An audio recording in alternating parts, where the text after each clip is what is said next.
ask John Klaus to come up. Everybody knows John, former Ames City Attorney, Vice Chair of the Story County Dems.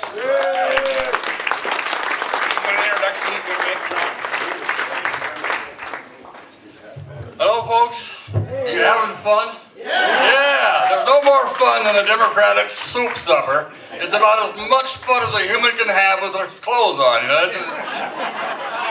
I don't know about that. I'm going to caucus for Martin O'Malley. I've read recently an editorial in which Bernie and Hillary were referred to as dragon slayers, and I don't doubt that they are.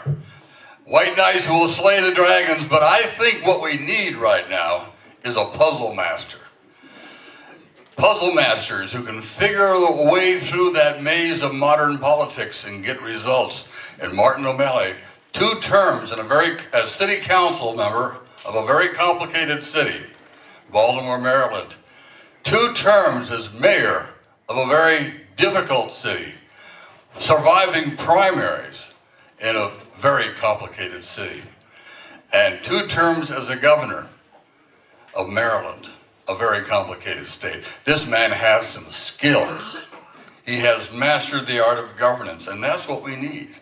A wizard who can wend their way through the maze and find that path to peace, prosperity, and progress that the Democrats stand for and that we're all looking for. So that's why I'm caucusing for Martin O'Malley. I wish the man were here himself tonight, but he will be here in Ames on Wednesday at Torrent Brewery, playing his guitar and hearing what you have to say. Meantime, Martin has offered up his firstborn son, William O'Malley. He has a short resume. He's 17 and a senior at Loyola Blacksburg High School. But he's traveled around Iowa and New Hampshire with his dad, and he's here to tell us what his dad stands for and some of his experiences on the campaign trail. So William, come on up. A very brave young man.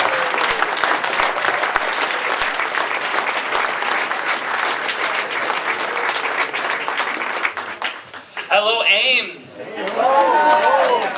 As you can see, I'm wearing my combat boots today. I was out knocking doors just like so many Democrats around our state are today. Only 9 days to go to the Iowa caucus. That sure went I'm with you. Oh, geez. Well, first off, I want to give a big thanks to John. I mean, it's people like John that can win the caucuses for underdog candidates like us, and it's people like John that strike fear into the hearts of every Republican candidate come November. Am I right? Good. So I'm Will, and I may not be the oldest surrogate that you've seen out here on the Iowa circuit, but I'm just so proud to be here and tell you a little bit about my candidate, Governor O'Malley, who also just so happens to be my dad. So you see, I've spent over 60 days here out in Iowa since my dad announced that he was running for president. And there are few other places more familiar to our family than your great state. And my parents were never that surprised when I told them I wanted to come out here for my summer break, for my winter break, because when my dad was just about as young, scrawny, and clueless as I am now, he came out here in 1984 to work for a candidate just about everybody wrote off named Gary Hart. And he slept on couches and bathtubs and lived off of peanut butter jelly sandwiches for months on end. But they came out of absolutely nowhere here in Iowa, and there on out they won the New Hampshire primary, and the rest is history. And I mean, that campaign taught my dad a lot. It taught him all about the Iowa caucuses and how just about anything can happen here on caucus night. You guys have seen it time and time again. So that really brings me to why I'm here. I really believe in my dad. I believe in this campaign. And although you think that's to be expected for me, as it is, I mean, I assure you I would not be out here if my dad were Donald Trump.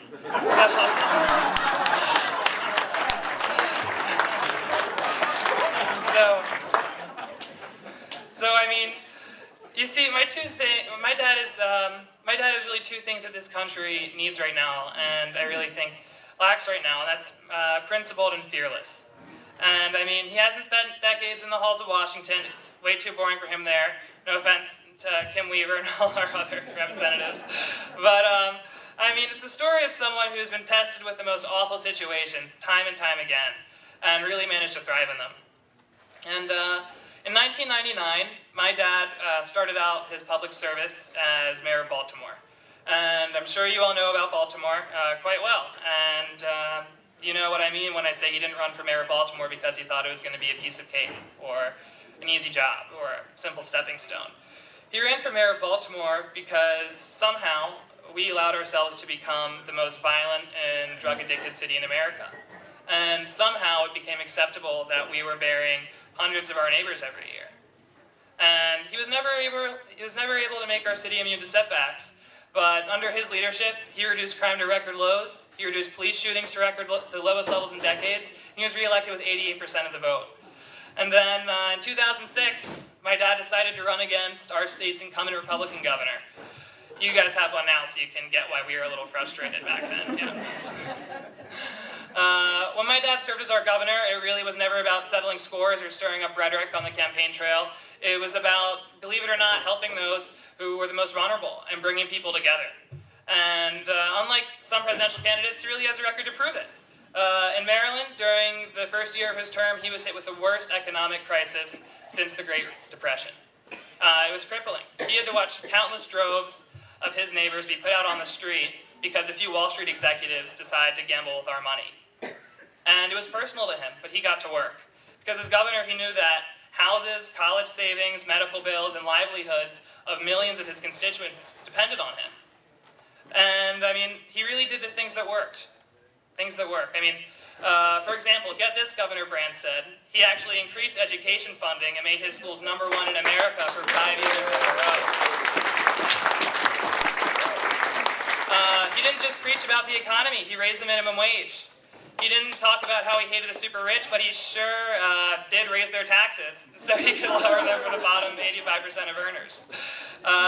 He passed marriage equality. He banned the death penalty. He made sure women got equal pay for equal work, made Maryland #1 for women-owned businesses nationwide, and made sure that Republicans were never able to come between a woman and her doctor. Am I right? So, I mean, I told you guys, I wasn't lying when I said I'm proud to be here for my dad tonight. And over the course of this election, the media has tried to make this thing into an absolute food fight. They would love covering Donald Trump and all the Trump remixes in the Republican Party. And it's hard for them to actually cover a real leader. And, I mean, I don't know about you guys, but, I mean, I would much rather see Ted Cruz deported back to Canada than see 11 million of our hardworking, undocumented neighbors be deported to Central America.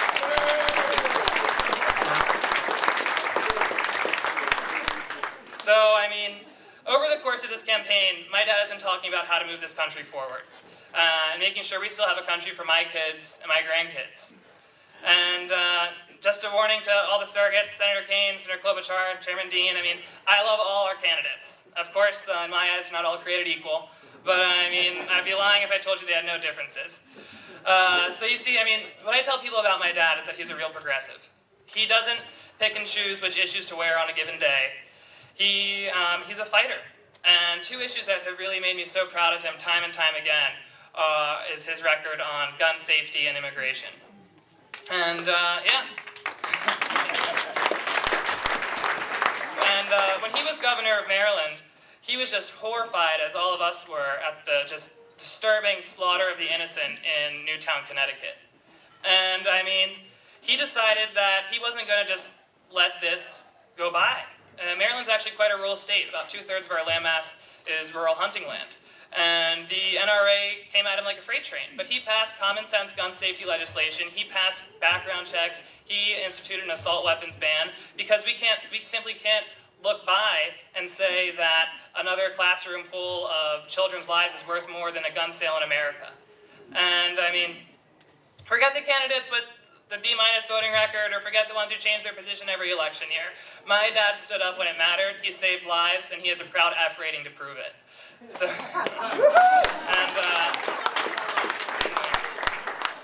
and I mean, when it came to standing up for new American immigrants, my dad was there too.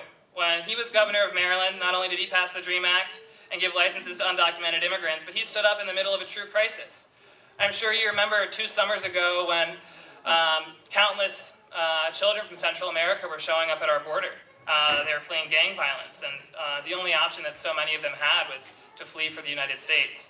And my dad stood up, and instead of putting these kids in containment zones, he stood up and tried to get them into foster care in Maryland. And he took more kids per capita than any governor in the country. And he said we need to stop these shameful for-profit prisons that treat immigrant families more like animals than human beings. I mean, meanwhile, during that same crisis, one of his opponents said we should send these kids back to the countries they fled from. One of his opponents voted against comprehensive immigration reform. Said that immigrants take our jobs. I mean, again, it's not that I don't love our other candidates. It's just I think these are real contrasts you should take into consideration as you head into caucus night. So, I mean, as you guys know, the Republicans are stirring up some of their worst, most racist, fascist rhetoric this year. And, I mean, whether it's them demonizing immigrants or trying to turn America against herself, it gets scarier with each passing day. And, I mean, Donald Trump wants to ban all Muslims and create a registry of all Muslims in the United States. And this guy could be their nominee. This guy could be our next president if we're not careful. And, I mean, you see, that's why I'm here today for my dad and why he's fighting for us every day. And as you know, this is not an ordinary year. The future of our country really rests on this election. And I'm scared that if we don't do our due diligence, that our Muslim neighbors and our undocumented neighbors may not be here a year or two from now. And I mean, they can't wait until the next election. They don't have another shot at this. So now it comes down to you. How fun. People of Iowa.